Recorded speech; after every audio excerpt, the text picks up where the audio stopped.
Hello friends, welcome to Aryavart tutors. Now it's Drishti Badtiya और आज हम बात करने वाले हैं बहुत ही ज़्यादा इम्पोर्टेंट मध्य प्रदेश लोक सेवा द्वारा एडीपीओ की वैकेंसी निकाली गई है।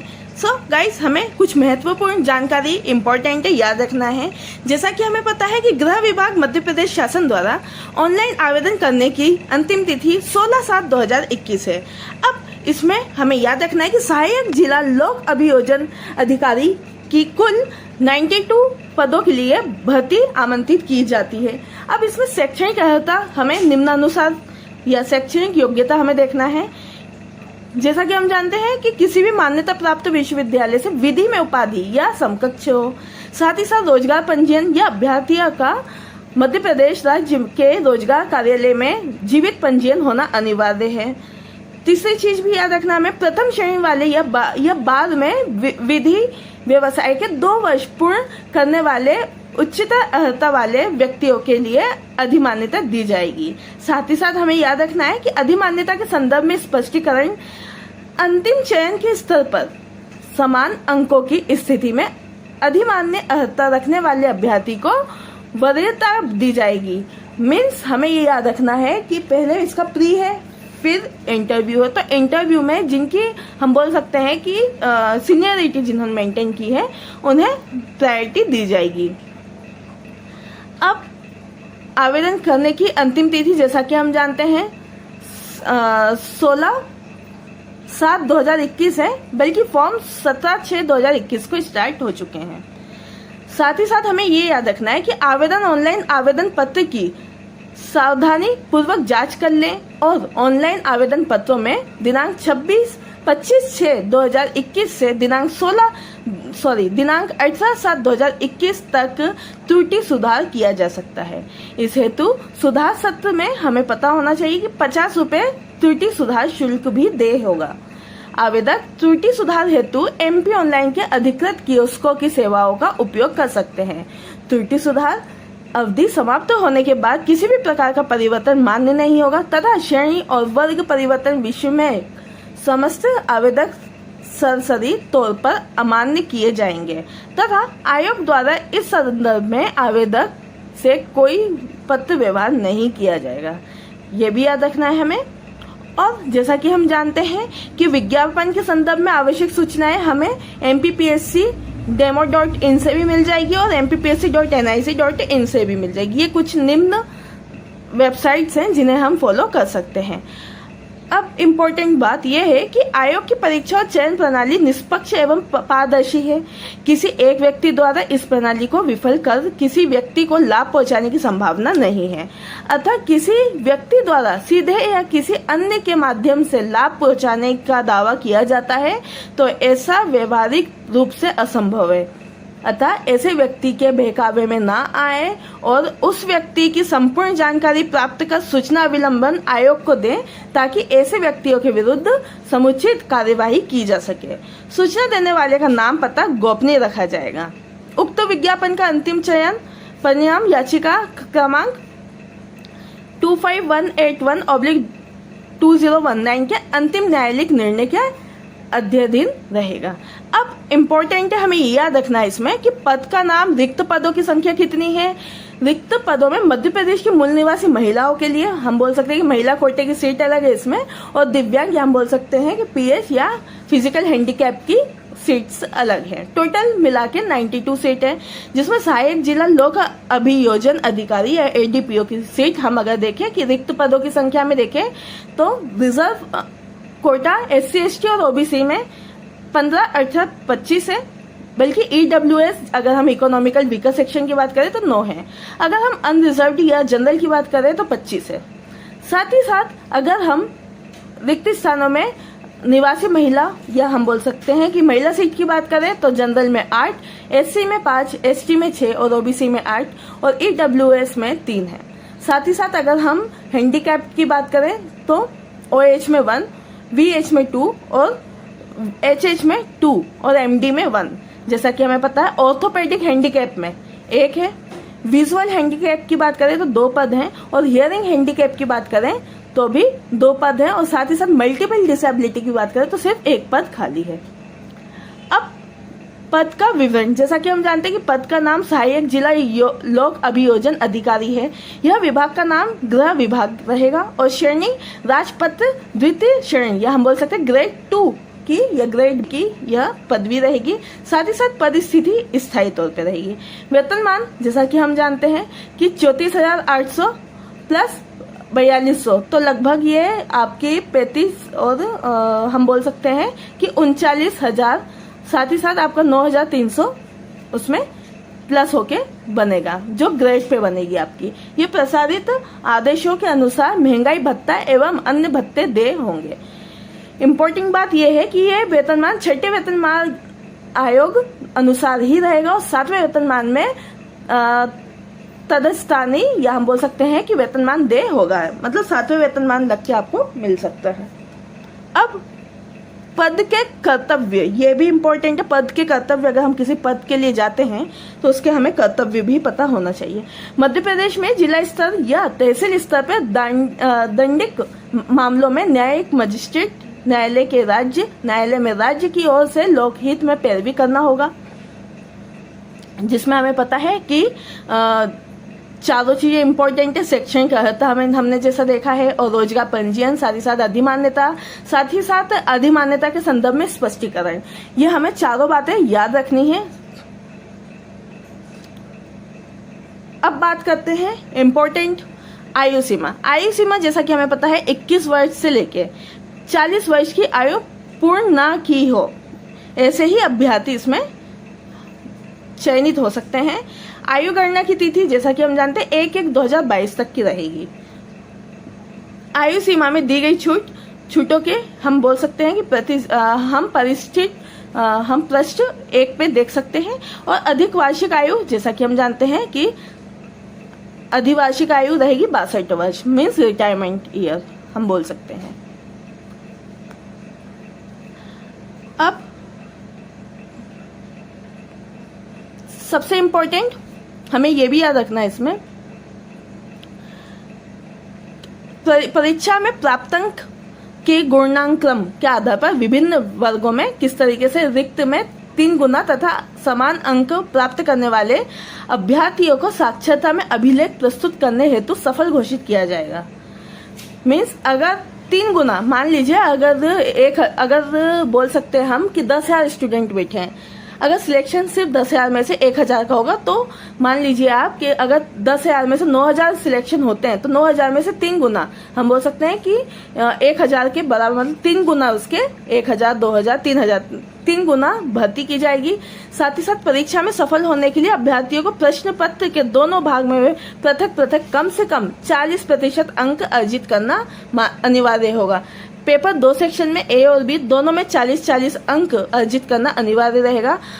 अगर हम अनुसूचित जाति, अनुसूचित जनजाति और अन्य पिछड़ा वर्ग या दिव्यांग श्रेणी की बात करें तो उनमें 10% की छूट दी जाएगी। साथ ही साथ इस प्रकार उनके लिए परीक्षा में प्रश्न पत्र के दोनों भाग में पृथक कम से कम 30% अंक प्राप्त करना आवश्यक होगा। इम्पोर्टेंट है, याद रखना है। अब ऋणात्मक मूल्यांकन, हम अगर मार्क्स की बात करें तो प्रतियोगी परीक्षा में प्रश्न पत्र का मूल्यांकन ऋणात्मक मूल्यांकन पद्धति में किया जाएगा। साथ ही साथ प्रत्येक सही उत्तर पे 3 अंक दिए जाएंगे और प्रत्येक गलत उत्तर पे 1 अंक कम किए जाएंगे।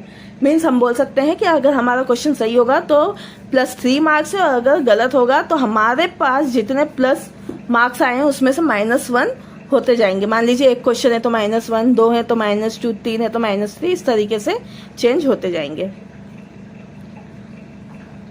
अब जैसा कि हम देखें कि सारी वेबसाइट हमें दी हुई है तो हम इजीली उसमें कर सकते हैं। अब कुछ इंपॉर्टेंट डॉक्यूमेंट जो हमें फॉर्म फिलिंग करने के टाइम पे चाहिए ही चाहिए। ऑनलाइन प्रतियोगी परीक्षा में प्रवेश हेतु अभ्यर्थी को निम्नलिखित में से कोई एक मूल फोटो पहचान पत्र के साथ लेना भी अनिवार्य है। अब पहचान पत्र के साथ लेना अनिवार्य, ये हमें पुष्टि करने के लिए जरूरी होता है। तो हमें पता होना चाहिए कि पासपोर्ट हो सकता है हमारा, मतदान पत्र हो सकता है, ड्राइविंग लाइसेंस, पैन कार्ड, आधार कार्ड, या कोई भी शासकीय सेवक में मामले में नियुक्त द्वारा जारी परिचय पत्र भी हो सकता है, बैंक पासबुक भी हो सकती है, 10th 12th की मार्कशीट भी हो सकती है, और साथ ही साथ आपका कोई भी परिचय पत्र जो राजपत्रित अधिकारी द्वारा प्रमाणित हो, ये भी हमें याद रखना है।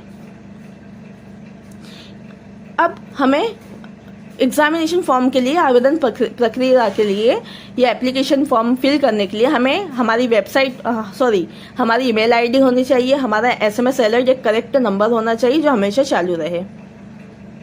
अब इसमें आयु सीमा की छूट हम देख सकते हैं, आवेदन पत्र भरने के तथा अन्य निर्देशक ये भी देख सकते हैं, और ऑनलाइन परीक्षा से संबंधित कुछ इंपॉर्टेंट बातें, साथ ही साथ परीक्षा योजना किस तरीके से रहेगी ये भी हमें इसमें पता चल जाएगा। तो हमें ये PDF बहुत अच्छे से आराम से हमें मिल सकती है। आप MPPSC की साइट पे जाके भी इसे डाउनलोड कर सकते हैं और वहाँ से अगर मेरे से कोई बात छूटे आप वहाँ से करेक्शन कर सकते हैं। सो गाइज, ये ADPO की एग्जाम्स हैं। आप इसे ऑनलाइन पेमेंट करके भी फॉर्म फिल कर सकते हैं, पॉपअप विंडो पे भी जाके फॉर्म फिल कर सकते हैं, सबमिट कर सकते हैं। सबसे इम्पोर्टेंट चीज़ आपको याद रखना है कि आपका नाम, माता पिता का नाम, जन्म तिथि, आपका लिंक और अन्य जानकारी आप बहुत अच्छे से ध्यानपूर्वक भरें और बहुत ही प्रिकॉशन के साथ भरें, बहुत ध्यान कंसंट्रेशन पूरा रखें जब फॉर्म फिल करें आप, और पेमेंट ऑनलाइन करने की कोशिश करें। अभी इस कोरोना महामारी में आप ध्यान रखें। सबसे इम्पोर्टेंट चीज़ और यह थी कि SC ST और OBC के लिए, जैसा कि हमें पता है, नॉन क्रीमी लायर में 500 रुपये है, और अगर जनरल के अभ्यर्थी हैं साथ ही साथ तो उन्हें 1000 रुपये फॉर्म फिल चार्ज लगेगा। साथ ही साथ पोर्टल शुल्क जैसा कि हमें पता है कि 40 रुपये। अगर कोई दिक्कत जाती है तो आप इस हेल्पलाइन नंबर पे कॉल करके पूछ सकते हैं। हेल्पलाइन नंबर है 075567202000। I repeat 075567202000। और आवेदन की त्रुटि सुधारने के लिए हमारे पास 16/7/2007 तक का इम्पोर्टेंट टाइम है और ये साइट वहाँ से फिर बंद हो जाएगी। अब इम्पोर्टेंट बात ये भी है कि अभ्यर्थी को ऑनलाइन आवेदन पत्र के साथ कोई अभिलेख अपलोड नहीं करना है। मीन्स पहले अगर हम देखते थे कि अगर हम PEB की साइट पर अगर हम फॉर्म फिल करते थे तो हमें कुछ ना कुछ 4 लाइन का आपका उद्देश्य उसमें आपको शो करना देता था, या आप राइटिंग वहाँ पर आपकी राइटिंग मैचिंग के लिए वहाँ एक छोटा सा लेख लिखवाते थे। लेकिन ऐसा कुछ भी नहीं है इसमें, आप डायरेक्ट फॉर्म फिल कर सकते हो। आप कोई भी किसी भी तरीके का अभिलेख अपलोड नहीं करना है आपको। और आयोग को प्रेषित किए जाने वाले अनुप्रमाण पत्र, उपस्थित पत्र, व्यक्तिगत विवरण पत्रक तथा आवेदन पत्र की स्वप्रमाणिता प्रति के साथ निम्नांकित प्रमाण पत्रों की स्वप्रमाणित प्रतियां आवश्यक रूप में संलग्न करें। अगर उन्होंने किसी भी तरीके जैसे आयु संबंधी प्रमाण पत्र, शैक्षणिक अर्हता के संबंधित प्रमाण पत्र, शासकीय सेवक होने के प्रमाण पत्र या दिव्यांगत या जाति प्रमाण पत्र, अगर इस तरीके के प्रमाण पत्र मांगते हैं तो आप उन्हें सोच समझ के या आप उसे प्रतिलिपि को सोच समझ के वहाँ पर अपलोड कर सकते हैं। अन्य पिछड़ा वर्ग में क्रीमी लायर में ना होने वाले या ना आने वाले प्रमाणन की आवश्यकता है कि अर्थात अन्य पिछड़ा वर्ग के जिन प्रमाण पत्रों में क्रीमी लायर में ना आने संबंधित हम बोल सकते हैं कि उन्हें खंडित कटी होगी या नहीं होगी या उन्हें मान्यता नहीं मिलेगी।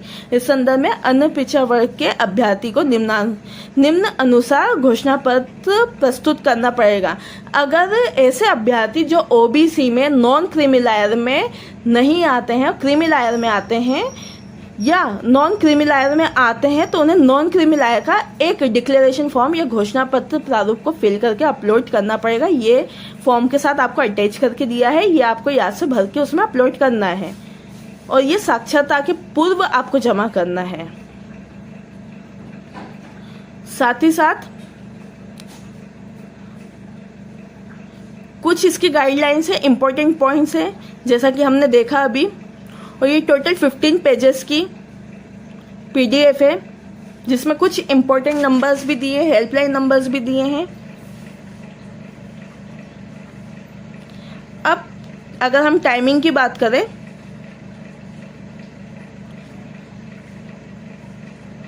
कुछ इंपॉर्टेंट चीज़ें ये है कि अगर आप परीक्षा प्रारंभ होने के 1.5 घंटे पहले जाएंगे तो ज़्यादा अच्छा रहेगा। इससे आपको भी दिक्कत नहीं जाएगी, एग्जामिनर को भी दिक्कत नहीं जाएगी, सीटिंग अरेंजमेंट में भी दिक्कत नहीं जाएगी। और साथ ही साथ हमें ये भी याद रखना है कि अगर कोई लेडीज़ जा रही है एग्ज़ाम देने या फीमेल जा रही हैं तो किसी भी तरीके के हाथ कान के बाली वगैरह ना पहन के जाए, मेहंदी लगा के नहीं जाए, जिससे उन्हें बायोमेट्रिक को एग्जामिन करने में दिक्कत ना हो। ऐसी कोई वहाँ पर ऐसा कोई काम ना करे। लेकिन दिव्यांगों के लिए एक अच्छी सूचना है कि वह 20 मिनट तक जो है अपने बिंदु के हिसाब से टाइम ज़्यादा ले सकते हैं एग्ज़ाम में। और कुछ इम्पोर्टेंट ये है कि इलेक्ट्रॉनिक गैजेट्स वगैरह नहीं लेके जाना है आपको, घड़ी पहनकर नहीं जाना है एग्जामिनेशन के टाइम पे। कुछ इम्पोर्टेंट चीज़ें जो हमें याद रखनी चाहिए, मास्क लगा के जाएं आप, हैंड सैनिटाइज करके जाएं, ग्लव्स पहन के जाएं, ये सारी चीज़ें आपको याद रखनी है, बिकॉज ऑनलाइन एग्जाम्स है तो थोड़ा सा हर चीज़ के बारे में ध्यान रखना है। कुछ इम्पोर्टेंट पॉइंट्स हैं जो हमें याद रखना है कि अगर आप आपत्ति या आयोग पर गठित किसी भी विषय में विशेषज्ञ समिति के द्वारा आप किसी भी तरीके की उसे आपत्ति पर विचार कर निम्नलिखित अनुसार कार्यवाही कर सकते हैं। जैसे ऐसे प्रश्न जिसका प्रावधिक कुंजी में गलत उत्तर दिया है और प्रश्न के वैकल्पिक उत्तरों में दूसरा सही उत्तर दिया है, तो इस टाइप में आप इसे संशोधित कर सकते हैं। आपत्तियों के आधार पर आप निम्नलिखित अनुसार पाए गए प्रश्नों को प्रश्न पत्र में विलोपित किए जाएं। जैसे ऐसे प्रश्न जिसके दिए गए वैकल्पिक में सही उत्तर ना हो, मतलब सारे ऑप्शंस क्या हो, गलत हो। ऐसे प्रश्न जिसके दिए गए विकल्पों में एक से अधिक सही उत्तर हो और अधिक विकल्पों में उत्तर की पुनरावृत्ति होना हो। साथ ही साथ प्रश्न में हिंदी तथा अंग्रेजी अनुवाद में विभिन्नता की गई हो और प्रश्न को सार्थक रूप से प्रभावित नहीं किया गया हो, या विशेषज्ञों द्वारा समस्त आवेदनों पर विचार करने में पश्चात मॉडल कुंजी बनाई जाएगी और आयोग की वेबसाइट पर डाल दी जाएगी। अंतिम उत्तर कुंजी आयोग को वेबसाइट पर अपलोड करने के पश्चात ही अभ्यावेदन स्वीकार नहीं किया जाएगा अगर उपरोक्त अनुसार समिति द्वारा विलोपित किए गए प्रश्नों को छोड़कर शेष प्रश्नों के आधार पर अभ्यर्थियों को मूल्यांकन कर परीक्षा प्रमाणित घोषित किया जाएगा। ये भी है इम्पोर्टेंट, हमें याद रखना है। तो हमें 7 दिवस पहले मीन्स एग्जाम के 7 दिन के अंदर ही अंदर आप इसे कंप्लीट करके अगर आपको किसी भी तरीके की आपत्ति तो आप आपत्ति जता सकते हैं। 100 रुपये शुल्क चार्ज रहेगा और 40 रुपये पोर्टल शुल्क चार्ज रहेगा। सारी चीज़ें आपको ऑनलाइन रहेगी। आप अपने एक रजिस्टर्ड ईमेल से भी भेज सकते हैं। आईडी प्रूफ, आप अपना आईडी प्रूफ उसमें लगा सकते हैं आपत्ति में, उसी के बाद मान्य होगा। So guys, this is all about the ADPO 2021 coming examination. I hope guys आपको ये इम्पोर्टेंट इन्फॉर्मेशन बहुत ही ज़्यादा हेल्पफुल रही होगी। आप प्लीज़ अपने फ्रेंड्स को शेयर करें और चैनल को सब्सक्राइब करें, लाइक करना ना भूलें, जिससे मैं इम्पोर्टेंट अपडेट्स और आपको जल्दी नोटिफाई करवा सकूं। इसलिए आप बेल आइकन जरूर से प्रेस कर दें। So guys, stay home, stay safe. Thank you so much. जय हिंद, जय भारत। फिर मिलते हैं एक नए इम्पोर्टेंट टॉपिक के साथ। Thank you.